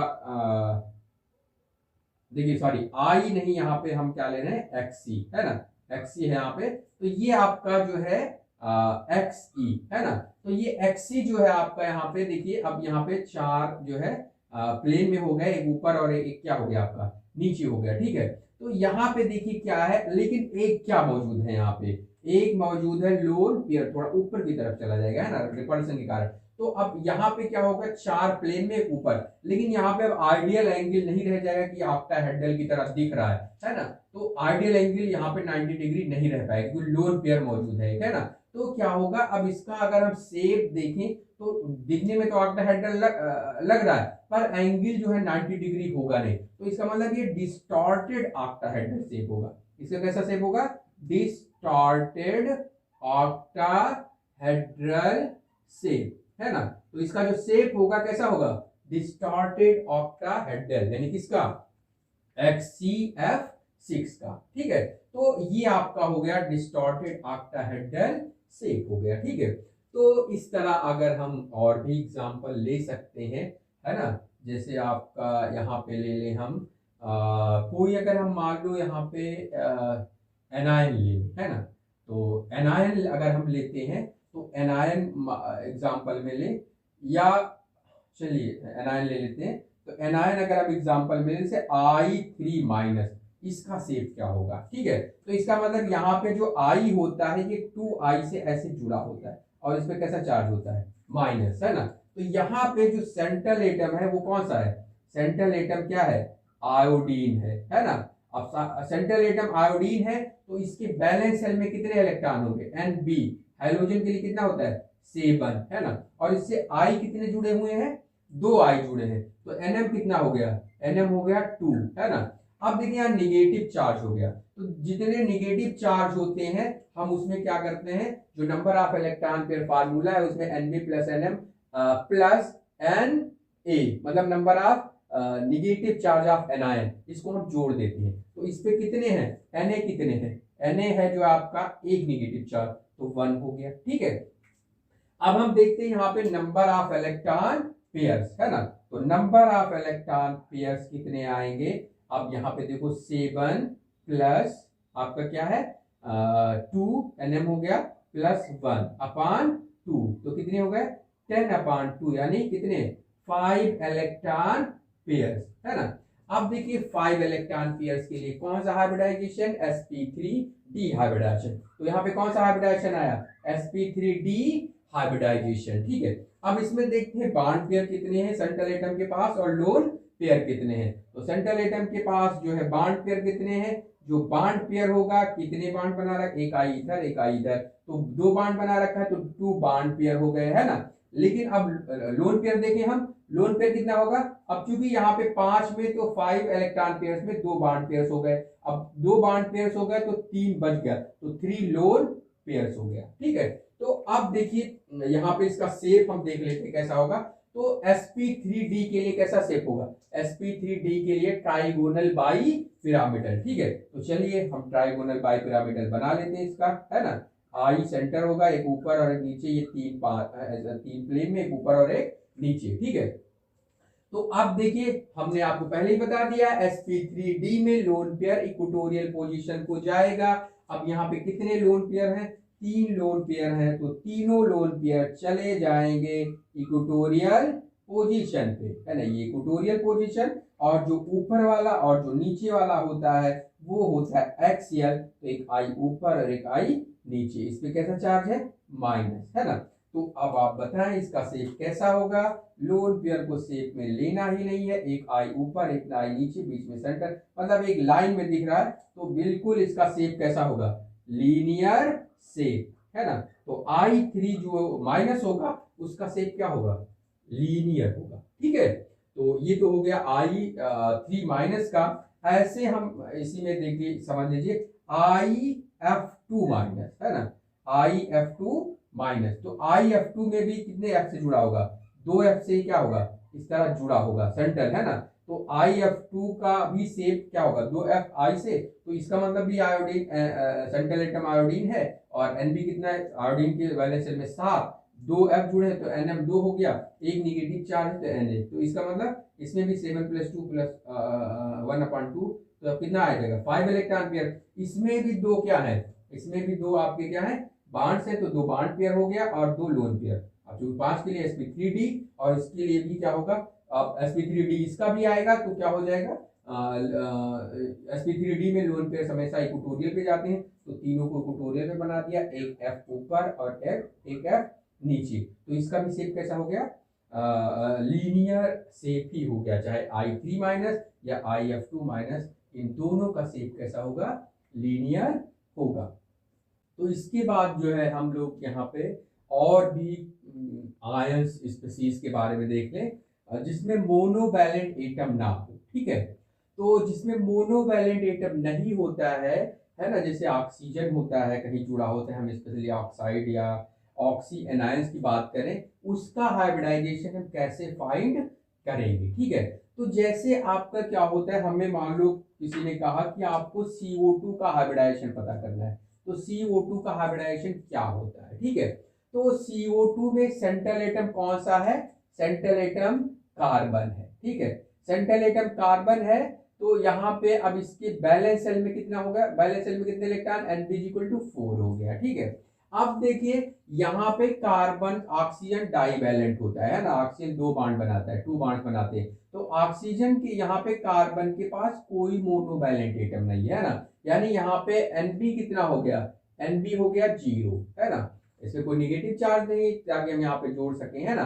तो क्या होगा, अब हमें कभी भी जब ऑक्सीजन लगाओ तो ऑक्सीजन को हम यहाँ पे काउंट नहीं करेंगे, और अगर मोनोवैलेंट हो तो उसको हम काउंट कर लेंगे, है ना, लेकिन मोनोवैलेंट ना हो तो हम उसको काउंट नहीं, तो ऑक्सीजन को काउंट नहीं करेंगे, तो Nb कितना हो जाएगा यहाँ पे, Nb4 हो गया, Nm मोनोवैलेंट, यानी ये Nm कितना हो जाएगा, यहाँ पे Nm हो जाएगा 0। ठीक है, तो Nm हो गया 0, तो इसका मतलब यहाँ पे नंबर ऑफ जो इलेक्ट्रॉन पेयर्स होगा, है ना, वो कितना होगा, 4 प्लस आपका 0/2, तो कितना हो गया आपका, ये आपका 2 इलेक्ट्रॉन पेयर्स, है ना। और इस केस में हम देखते हैं ऑक्सीजन है तो ऑक्सीजन एक सिग्मा बॉन्ड बनाता है, एक पाई बॉन्ड, तो हम यहाँ पे देखते हैं सिग्मा इलेक्ट्रॉन पेयर, तो यहाँ पे कितने इलेक्ट्रॉन पेयर आ गया, 2 सिग्मा इलेक्ट्रॉन पेयर, है ना। और 2 इलेक्ट्रॉन पेयर के लिए कौन सा हाइब्रिडाइजेशन होगा, 2 इलेक्ट्रॉन पेयर के लिए sp हाइब्रिडाइजेशन, है ना, कौन सा हाइब्रिडाइजेशन होगा, sp हाइब्रिडाइजेशन। ठीक है, तो यानी 2 इलेक्ट्रॉन पेयर के लिए sp हाइब्रिडाइजेशन, इसका मतलब CO2 में कौन सा हाइब्रिडाइजेशन होगा, sp हाइब्रिडाइजेशन होगा। ठीक है, और इसका शेप कैसा होगा, लीनियर, तो एक ऑक्सीजन इधर जुड़ा होगा, एक ऑक्सीजन इधर जुड़ा होगा, है ना, लीनियर, मतलब 180 डिग्री एंगल होगा। अब देखिए, अगर आप ये देखिए कि कहीं ऑक्सीजन पे नेगेटिव चार्ज नहीं है और ऑक्सीजन है, तो हम उसको डबल बॉन्ड से ही जोड़ेंगे, है ना, तो यानी ये क्या होगा, कार्बन जो है एक सिग्मा और एक पाई, एक सिग्मा और एक पाई। ठीक है, तो यहाँ पे जो है आपका क्या एंगल हो जाए, मतलब हो जाएगा 180 डिग्री, है ना, और इसका शेप कैसा हो जाएगा, लीनियर शेप हो जाएगा। ठीक है, तो ये तो हो गया आपका CO2 का, है ना। तो इसी तरह अगर हम यहाँ पे देखें SO3 का शेप देख लें, यहाँ पे SO3 का शेप क्या होगा, है ना, तो SO3 में भी ऑक्सीजन है, तो यहाँ पे देखिए सेंट्रल एटम क्या है, जो है सल्फर है ना, तो अब इसके बैलेंस सेल में कितने होते हैं, सल्फर के बैलेंस सेल में कितने इलेक्ट्रॉन हो गए, सल्फर के बैलेंस सेल में 6, यानी आपका Nv बैलेंस इलेक्ट्रॉन 6, ऑक्सीजन है जिसको काउंट नहीं करेंगे, मोनोवैलेंट है नहीं, तो Nm कितना हो गया, 0 हो गया, है ना, Nm है ही नहीं, तो नंबर ऑफ इलेक्ट्रॉन पेयर्स कितने होंगे, नंबर ऑफ इलेक्ट्रॉन पेयर्स जो हो जाएंगे यहाँ पे वो कितने हो जाएंगे, नंबर ऑफ इलेक्ट्रॉन पेयर्स होंगे कितने, 6 प्लस 0/2, तो कितने हो गए, यानी ये आपका आ जाएगा 3 आ जाएगा, है ना, तो 3 सिग्मा जो है इलेक्ट्रॉन पेयर यहाँ पे हो जाएंगे। ठीक है, अब 3 के लिए कौन सा हाइब्रिडाइजेशन होगा, 3 के लिए sp2 हाइब्रिडाइजेशन, इसका मतलब SO3 में कौन सा हाइब्रिडाइजेशन, sp2 हाइब्रिडाइजेशन, 3 के लिए sp2 हाइब्रिडाइजेशन, तो यहाँ पे sp2 हाइब्रिडाइजेशन हो गया। अब इसका sp2 का शेप कैसा होता है, ट्राइगोनल प्लेनर। ठीक है, तो यहाँ पे क्या करेंगे आप, एक इधर बनाएंगे S और S, तो ये तीनों क्या हो गए, प्लेन में आ गए, है ना, एक ऑक्सीजन यहाँ, एक ऑक्सीजन यहाँ, एक ऑक्सीजन यहाँ। ठीक है, अब कोई नेगेटिव चार्ज नहीं है, तो इसका मतलब सभी पे क्या हो गया, यहाँ पे डबल बॉन्ड, है ना। तो इसका शेप कैसा हो गया बताइए, ये हो गया शेप ट्राइगोनल प्लेनर हो गया। ठीक है, तो ये आपका SO2 का हो गया है ना, सॉरी SO3 का हो गया। SO2 का भी ऐसे आप फाइंड कर सकते हैं। तो SO2 का आप कैसे फाइंड करेंगे, बिल्कुल आसान है, आप लोग इसको भी कर सकते हैं। सल्फर है यहाँ पे सेंट्रल एटम, तो क्या होगा, सल्फर के बैलेंस सेल में 6 है ना, मतलब Nb कितना हो जाएगा, बैलेंस इलेक्ट्रॉन 6 हो जाएगा। Nm ऑक्सीजन तो लेंगे नहीं, मोनोवैलेंट 0 हो गया, तो क्या हो गया बताइए जरा, इसमें आपका SO2 सेंट्रल एटम Nm हो गया है ना 0, तो आपका नंबर ऑफ इलेक्ट्रॉन पेयर, तो नंबर ऑफ इलेक्ट्रॉन पेयर कितना होगा बताया जरा, 6 + 0/2, तो कितना हो गया, नंबर ऑफ इलेक्ट्रॉन पेयर जो हो जाएगा वो हो जाएगा आपका यहाँ पे क्या 6/2 = 3 है ना, तो 3 आपके इलेक्ट्रॉन पेयर्स आ जाएंगे। ठीक है, तो 3 इलेक्ट्रॉन पेयर्स आ गए, लेकिन अब ऑक्सीजन कितने जुड़ा है, तो ऑक्सीजन 2 ही जुड़ा है। इस अब 3 के लिए कौन सा हाइब्रिडाइजेशन, sp2 हाइब्रिडाइजेशन है ना, sp2 हाइब्रिडाइजेशन हो गया। ठीक है, तो sp2 हाइब्रिडाइजेशन, लेकिन यहाँ पे 2 ऑक्सीजन जुड़ा है, तो यहाँ पे जो बॉन्ड पेयर होगा, यहाँ पे बॉन्ड पेयर, यानी यहाँ पे हम स्पेशली सिग्मा बॉन्ड पेयर लेंगे है ना, तो कितने हो गए यहाँ पे, आपका हो गया 2 है ना। अब एक बचा जो है वो क्या हो गया, लोन पेयर है ना, 3 में से 2 बॉन्ड पेयर और एक लोन पेयर है ना। अब sp2 में इसका आप शेप देखें तो कैसा होगा, s, और इसका अगर हम टोटल देखें बॉन्ड पेयर लोन पेयर का, तो ट्राइगोनल प्लेनर है ना। अब इसमें तो क्या है, 2 बॉन्ड है, तो 2 हमने ऐसे बना दिया है ना, 2 O इधर बना दिया और O इधर बना दिया है ना, O इधर, और एक जो है हमने क्या रख दिया, एक लोन पेयर रख दिया यहाँ पे। अब ये ऑक्सीजन है तो अब कोई निगेटिव चार्ज नहीं, तो ये भी डबल बॉन्ड और ये भी डबल बॉन्ड है ना। अब sp2 हाइब्रिडाइजेशन हो गया, लेकिन लोन पेयर को शेप में लेंगे नहीं, तो कैसा शेप हो गया इसका, V शेप हो गया है ना, इसको लोन पेयर छोड़ दो तो इस कैसे दिख रहा है आपको, V शेप दिख रहा है, तो इसका शेप कैसा हो गया, V शेप हो गया, जैसे वाटर का शेप होता है। ठीक है, तो ये हो गया आपका किसका, आपका सल्फर डाई ऑक्साइड का है ना। अब हम देखिए कोई नेगेटिव आयन भी ले सकते हैं, कोई ऑक्सी जो एसिड है उसका नेगेटिव आयन, जैसे आपका ले लें यहाँ पे SO4 2 माइनस है ना, SO4 2 माइनस। अब इसका अगर आपको हाइब्रिडाइजेशन निकालना है और शेप निकालना है, तो यहाँ पे देखिए सल्फर क्या है, सेंट्रल एटम, तो सेंट्रल एटम क्या हो गया, सेंट्रल एटम हो गया सल्फर। बैलेंस शेल में कितने इलेक्ट्रॉन होते हैं, Nb कितने होंगे 6, सल्फर है ऑक्सीजन फैमिली का है, तो 6 इलेक्ट्रॉन होंगे। ऑक्सीजन आपको लेना नहीं है, तो Nm कितना हो जाएगा, Nm हो जाएगा मतलब 0, कोई मोनोवैलेंट एटम इसके पास नहीं है। अब यहाँ पे क्या है, ये आपका देखिए और क्या है, निगेटिव चार्ज, तो एनायन का चार्ज कितना है आपका 2 है ना, तो Na हो गया आपका 2 है ना। तो अब यहाँ पे क्या करेंगे, हम नंबर ऑफ इलेक्ट्रॉन पेयर निकाल लें यहाँ भी, तो अब आपका क्या आ जाएगा, नंबर ऑफ इलेक्ट्रॉन पेयर, तो नंबर ऑफ इलेक्ट्रॉन पेयर कितना आ गया, देखिए ये आपका Nb आपका 6 प्लस ये तो 0 हो गया, Nm हाई नहीं है, और प्लस Na होता है, तो Na कितना हो गया आपका 2 क्या 2 हो गया, तो कितने हो गए 8/2, तो कितना हो गया, ये आपका आ गया 4 इलेक्ट्रॉन पेयर्स है ना, तो 4 इलेक्ट्रॉन पेयर्स आ गया। अब 4 इलेक्ट्रॉन पेयर्स के लिए कौन सा हाइब्रिडाइजेशन, sp3 हाइब्रिडाइजेशन, तो इसका मतलब जो है यहाँ पे SO4 2 माइनस में कौन सा हाइब्रिडाइजेशन हो गया, sp3 हाइब्रिडाइजेशन। अब देखते हैं यहाँ पे हम इसका बॉन्ड पेयर्स और लोन पेयर, तो 4 इलेक्ट्रॉन पेयर्स और ऑक्सीजन कितने जुड़े हैं 4, तो इसका मतलब यहाँ पे जो सल्फर पे bond pair sigma bond pair जो होंगे वो कितने होंगे 4, तो लोन पेयर बचा है, मतलब 4 इलेक्ट्रॉन पेयर से 4 बॉन्ड ही बने, तो 4 बॉन्ड्स है, तो यहाँ पे 4 बॉन्ड पेयर हो गए, लोन पेयर 0, तो लोन पेयर 0 है, इसका मतलब यहाँ पे लोन पेयर है नहीं, तो रेगुलर ज्योमेट्री इसको हो गई, तो इसका मतलब एस यहाँ पे सेंटर में ये sp3 के लिए टेट्राहेड्रल, तो यूं बना दिया हमने टेट्राहेड्रल, और इससे कितने ऑक्सीजन लगे हैं 4 ऑक्सीजन है ना। अब देखिए यहाँ पे 2 ऑक्सीजन पे निगेटिव चार्ज है, तो ये निगेटिव और ये निगेटिव, जो निगेटिव से होगा वो सिग्मा सिंगल बॉन्ड से जुड़ा होगा, और जो आपका होगा क्या कहते हैं कि जिसपे निगेटिव नहीं होगा वो डबल बॉन्ड से जुड़ा होगा। ठीक है, तो अब इसका देखिए यहाँ पे कैसा शेप आपको दिख रहा है, तो यहाँ पे कोई लोन पेयर नहीं है, तो इसका शेप हो गया कैसा, इसका शेप हो गया टेट्राहेड्रल टेट्राहेड्रल शेप, है ना, टेट्राहेड्रल शेप हो गया। ठीक है, अब देखिए, चलिए और हम सारे एग्जांपल ले लें। जैसे आप ले लो CO3 2-। ठीक है, देखिए सारे बहुत सारे एग्जांपल लेके हम सीख ही लेंगे, है ना। तो यहाँ पे देखिए क्या है, सेंट्रल एटम कौन सा है, कार्बन। ठीक है, और कार्बन के बैलेंस सेल में Nb इक्वल टू 4, है ना। और ऑक्सीजन मोनोवैलेंट नहीं है, डाइवैलेंट है, तो Nm कोई मोनोवैलेंट है ही नहीं यहाँ पे, है ना। और निगेटिव चार्ज कितना है, Na कितना, निगेटिव चार्ज हो गया आपका यहाँ पे 2-, है ना। यहाँ पे CO3 2-, तो यहाँ पे निगेटिव चार्ज 2 हो गया। तो कार्बोनेट पे इसका शेप क्या होगा हम यहाँ देखते हैं। तो अब यहाँ भी हम क्या निकाल लेते हैं, नंबर ऑफ इलेक्ट्रॉन पेयर्स। ठीक है, तो नंबर ऑफ इलेक्ट्रॉन पेयर्स कितना आएगा, देखिए Nm हो गया 4 प्लस ये तो 0 हो गया प्लस 2/2, तो कितना हो गया 6/2, तो कितना 3 इलेक्ट्रॉन पेयर्स, है ना।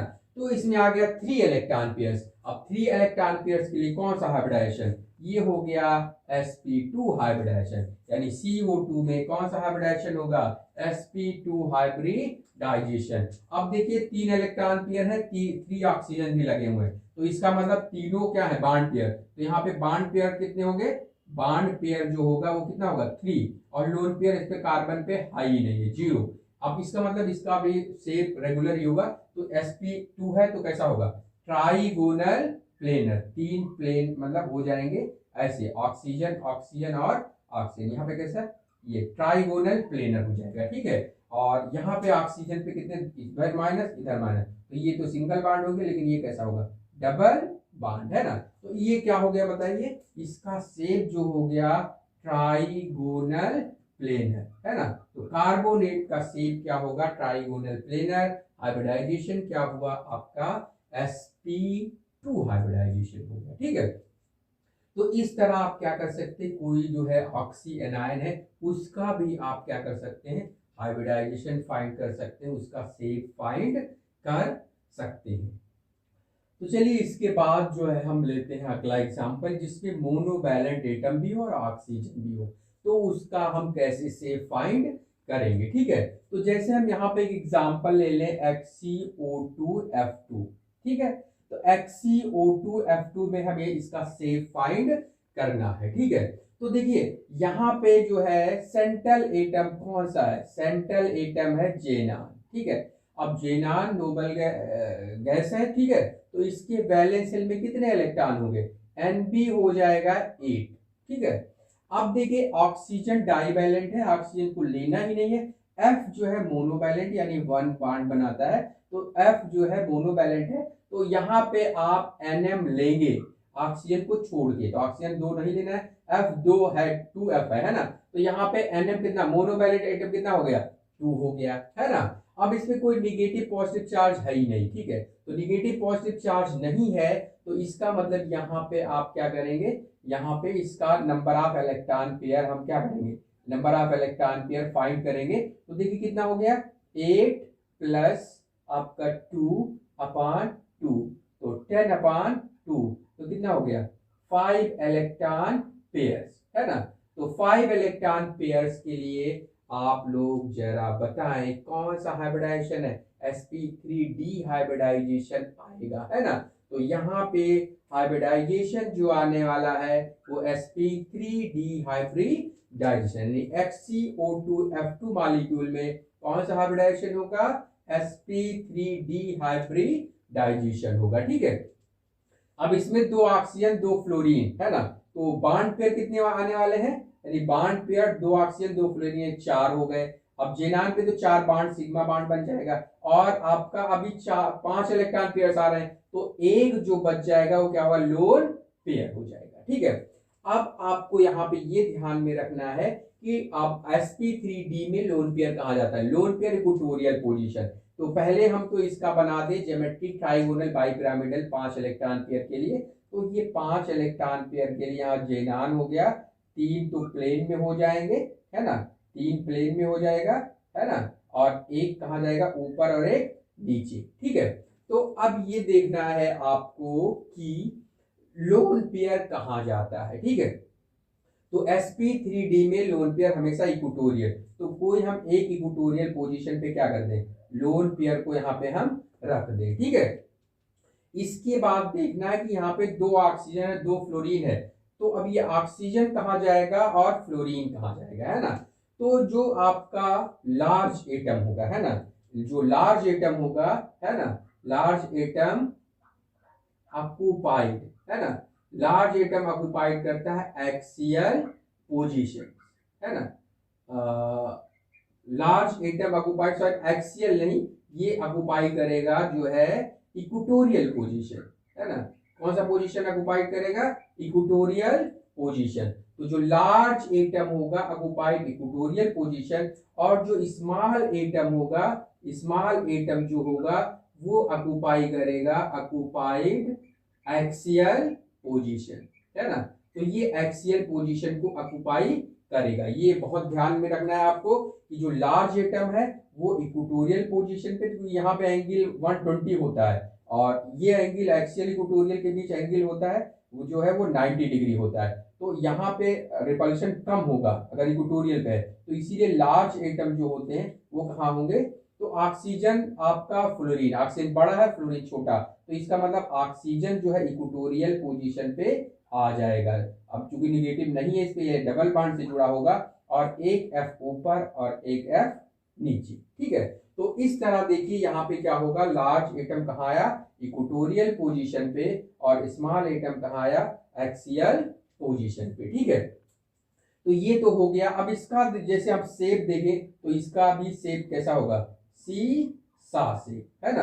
तो ये आपका शेप जो होगा सीसा शेप या डिस्टॉर्टेड टेट्राहेड्रल, ठीक है। तो ये तो हो गया HCO2F2 का शेप हो गया, ठीक है। लोन पेयर को शेप में लेंगे नहीं, इतना लेंगे तो इसको बस आप उल्टा कर सकते हैं, ऐसे बना सकते हैं, मतलब लोन पेयर को ऊपर कर दें और F ऐसे हो जाएगा, F ऐसे, दो ऑक्सीजन नीचे, तो कैसा दिखेगा आपको, सीसा शेप दिखेगा, ठीक है। तो ये तो हो गया HCO2F2 का, है ना। अब इसी तरह हम और एग्जांपल ले लें, जैसे हम यहाँ पे ले लें, क्या ले लें, HCOF4, है ना।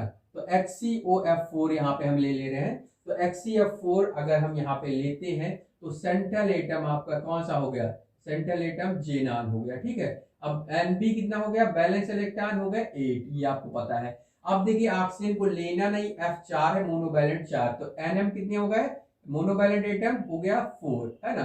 तो Nm 4 हो गया और Nb हो गया, इसका बैलेंस इलेक्ट्रॉन 8 इलेक्ट्रॉन हो गए, है ना। कोई नेगेटिव पॉजिटिव है नहीं, तो इसका मतलब अब हम नंबर ऑफ इलेक्ट्रॉन पेयर हम क्या कर सकते हैं, number of electron pair find कर सकते हैं। तो कितना होगा देखिए, ये हो जाएगा आपका 8, है ना, 8 + 4/2, तो कितना आ जाएगा देखिए, 8 + 4 यानी कितना हो गया 12/2, तो कितना आपका आ जाएगा ये 6 इलेक्ट्रॉन पेयर, ठीक है।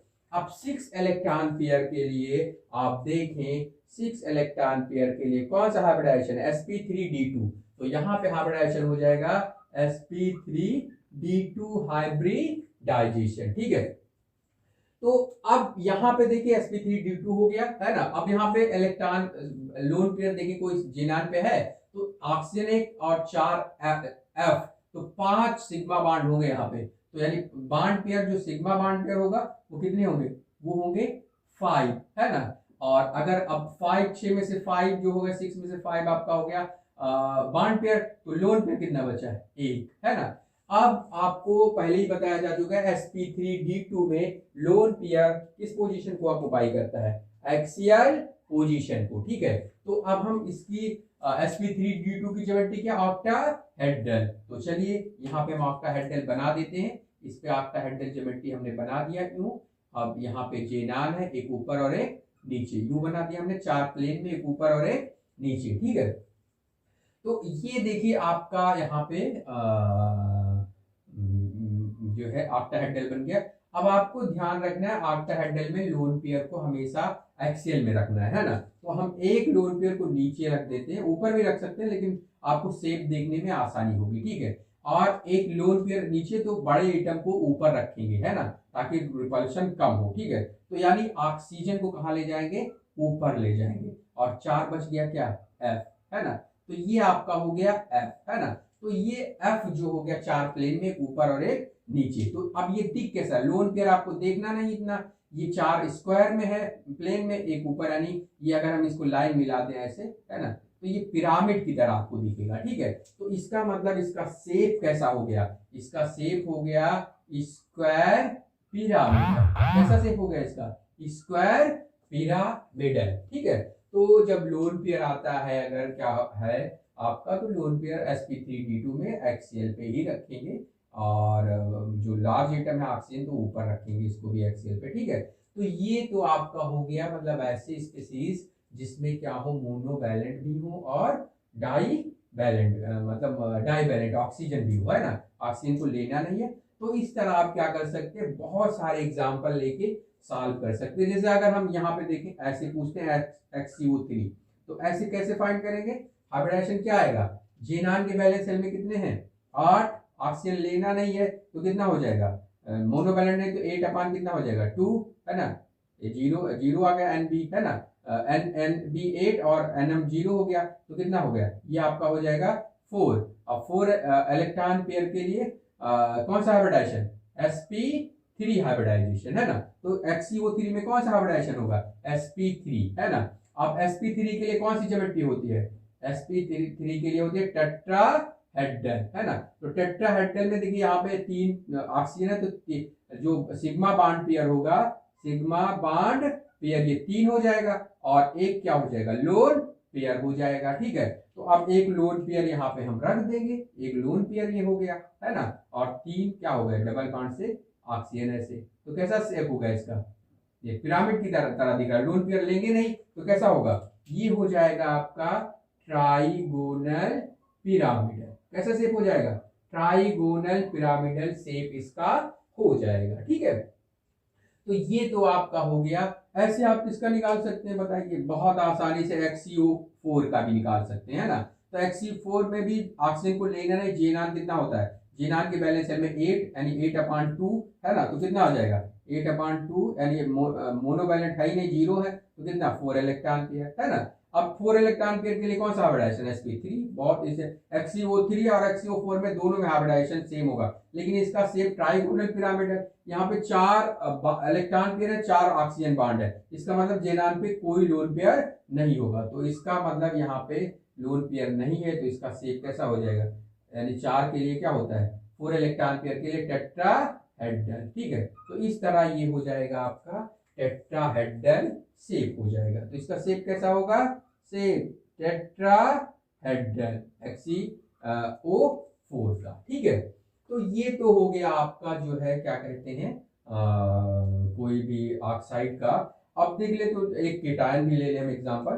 तो जैसे हम यहाँ पे NH4+ का शेप अगर हमें निकालना हो, ठीक है, तो क्या इसमें N जो है आपका भी बैलेंस इलेक्ट्रॉन, नाइट्रोजन है सेंट्रल एटम, तो नाइट्रोजन या सेंट्रल एटम आपका है नाइट्रोजन, इसके बैलेंस सेल में होते हैं 5, मोनोवैलेंट कितने हैं, N आपका M कितना है 4 लगा हुआ है हाइड्रोजन, और कैटायन आपका ये कैटायन है यानी पॉजिटिव चार्ज है, तो NC = क्या हो गया आपका 1, है ना। तो कैटायन में जितना चार्ज होता है उतना घटाते हैं, हम माइनस कर देते हैं, ठीक है। तो हम यहाँ पे नंबर ऑफ इलेक्ट्रॉन पेयर जो निकालेंगे, इलेक्ट्रॉन पेयर, तो वो कैसा होता है NB + NM माइनस NC कर देते हैं निगेटिव अपान क्या 2, तो इसका मतलब यहाँ पे कितना हो गया बताइए, यहाँ पे हो गया आपका यानी कितना 5 + 4 - 1/2, तो कितना हो गया, तो ये आपका हो गया जो है 9 - 1/2 यानी 8/2, तो कितने हो गए ये आ गया 4 इलेक्ट्रॉन पेयर, है ना। तो 4 इलेक्ट्रॉन पेयर हो गया। और 4 इलेक्ट्रॉन पेयर के लिए कौन सा हाइब्रिडाइजेशन, sp3, तो 4 इलेक्ट्रॉन के लिए पेयर के लिए sp3 हाइब्रिडाइजेशन, इसका मतलब NH4+ में कौन सा हाइब्रिडाइजेशन होगा, sp3 हाइब्रिडाइजेशन होगा, ठीक है। अब जो है इसका हम देखें 4, इसमें 4 बॉन्ड भी जुड़े हैं 4 हाइड्रोजन से, तो इसका मतलब यहाँ पे जो बॉन्ड पेयर है वो 4 है। अब 4 इलेक्ट्रॉन पेयर 4 बॉन्ड पेयर, तो लोन पेयर 0 हो जाएगा, कोई होगा ही नहीं। अब लोन पेयर है नहीं तो इसकी ज्योमेट्री क्या होगी, 4 के लिए होता है टेट्राहेड्रल, तो 4 के लिए टेट्राहेड्रल बना दिया एच एच, और लोन पेयर कोई है ही नहीं है, एन पे पॉजिटिव, तो इसका शेप कैसा होगा, इसका शेप हो जाएगा 4 है, लोन पेयर है ही नहीं है, तो हो जाएगा टेट्राहेड्रल।